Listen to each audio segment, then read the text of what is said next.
You press record because you want to know what happens if you truly commit. This is not a fad, a trick, or another list of quick hacks. It's a deliberate, 30-day experiment about what persistence does to your energy, your story, and the results you call manifestation. Over the next minutes, you'll witness the moments most people skip, the small, invisible choices between quitting and continuing, and you'll understand why stopping at day 7 often feels natural but is exactly what kills real progress. Stay with me. You'll learn how endurance reshapes what seems impossible. Imagine 2 identical seeds planted on the same morning. One is watered for 7 days and then left dry. The other is watered for 30. Both roots begin to form. The first shows early green, a hint of magic, then fades. The second, slow and steady, breaks through the soil weeks later and becomes a sapling. Manifestation works the same way. Early signs can deceive you into thinking the work is done. Speed promises instant gratification. Persistence pays in compound transformation. By the end of this video, you'll know why that difference matters and how to survive the crucial middle days. You don't need to be perfect to try this. You just need to choose to show up. For 30 days, you will test how intention, repeated action, and quiet faith change the fabric of your experience. This isn't blind optimism. It's an experiment with measurable markers, emotional honesties, and small rituals that build a new momentum. If you've ever quit early and wondered what might have happened, this is your chance to see the other side. Keep listening.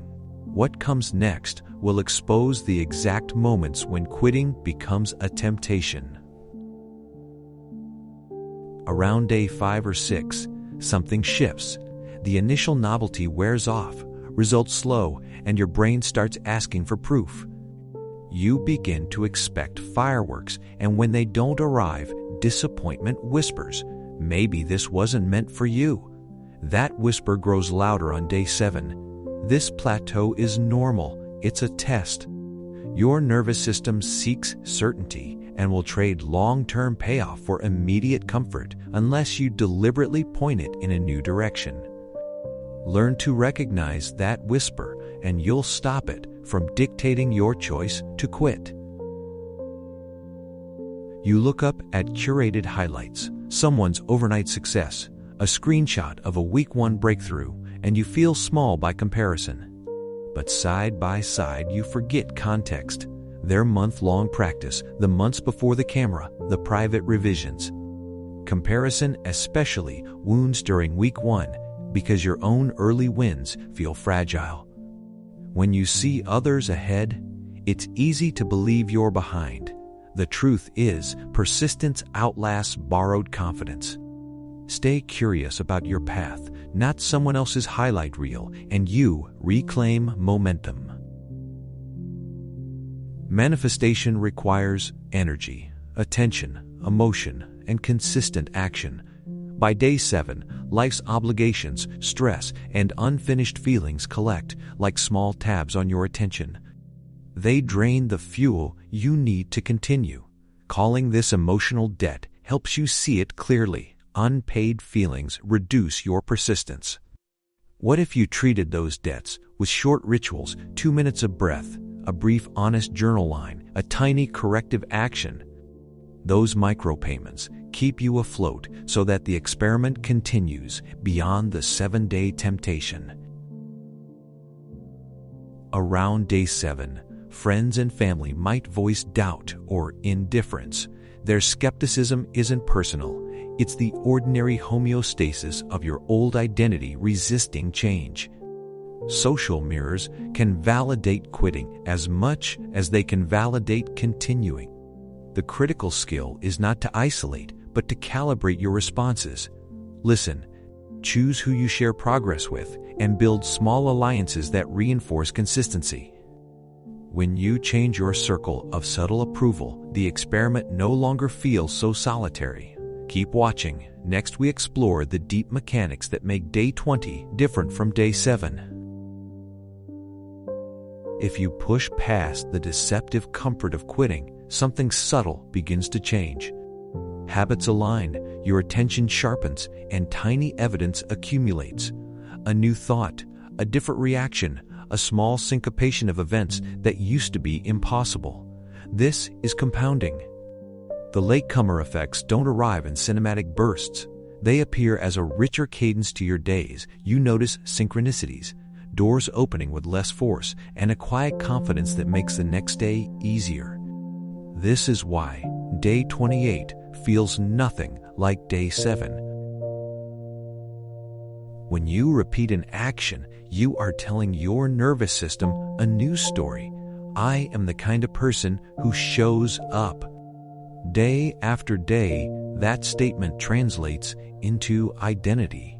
Your choices become evidence you can trust. The old version of you is not erased overnight, but it softens, edges blur, and new patterns knit into your sense of self. By month's end, the act of persistence isn't a burden. It's part of who you are. Hold this truth: identity change is the engine of lasting manifestation. There's a moment, often quiet, unremarked, when fear loses its volume and possibility gains a hum. The intensity of wanting relaxes into a calm expectation. This shift doesn't feel dramatic. Instead, it feels compassionate, like finally finding a seat in your own life. Anxiety still visits, but it no longer hijacks your decisions. That emotional recalibration is a practical outcome of persistent practice and is central to real manifestation. Keep watching. The next part gives tangible rituals to survive and thrive after day 7. Imagine a person who kept a 20-minute practice for 30 days. No fanfare, no perfect days, only small daily alignment. On day 21, they receive a call that changes options. On day 26, their work clicks into place. And on day 30, they realize the world has reorganized to meet their new level of attention. These are not miracles. They're the result of cumulative small calibrations. Your life can produce similar stories if you stop treating week 7 like the finish line and start treating it as the bridge to depth. Start with clarity and kindness. Define one clear intention for the 30 days and choose one small, repeatable action. 5 minutes of focused visualization, a single-sentence journal prompt, or a short alignment practice. The first week is about building trust, not speed. Expect wobble. When resistance arises, respond with curiosity. What does your nervous system need? Replace harsh critique with corrective micro-actions, one breath, an honest note, a friendly check-in. This approach preserves momentum through the day, 7 test, and sets up the rest of the month for growth. The middle weeks are where practice moves from effort to habit. Increase small actions gently. Add 2 minutes. Introduce a simple accountability step. Or create an environment cue that reminds you to show up. Track only 2 things: consistency and feeling. Notice patterns, not perfection.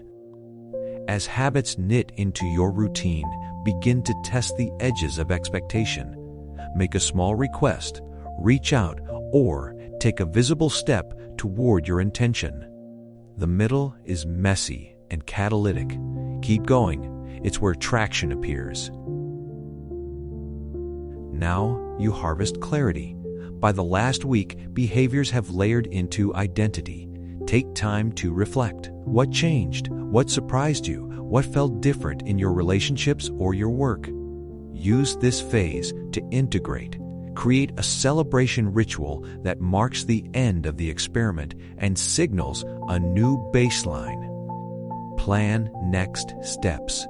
A new 30-day cycle, scaled goals, or simply a maintenance rhythm. This final act of celebration is not vanity, it's an evidential anchor that solidifies the new story you built by showing up. You started this video because you wanted a real test, one that shows what persistence can do when you refuse to quit at the first meaningful hurdle. The experiment reveals 4 truths. Early evidence can deceive. Day 7 is a predictable test. Consistent small actions compound into identity, and celebration anchors new reality. Your task now is simple. Pick your intention, commit to showing up for 30 days, and treat day 7 as your bridge, not your stop.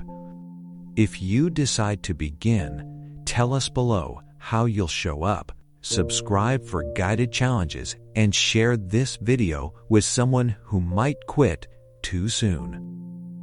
Your 30 days start when you take this one decision: choose to continue.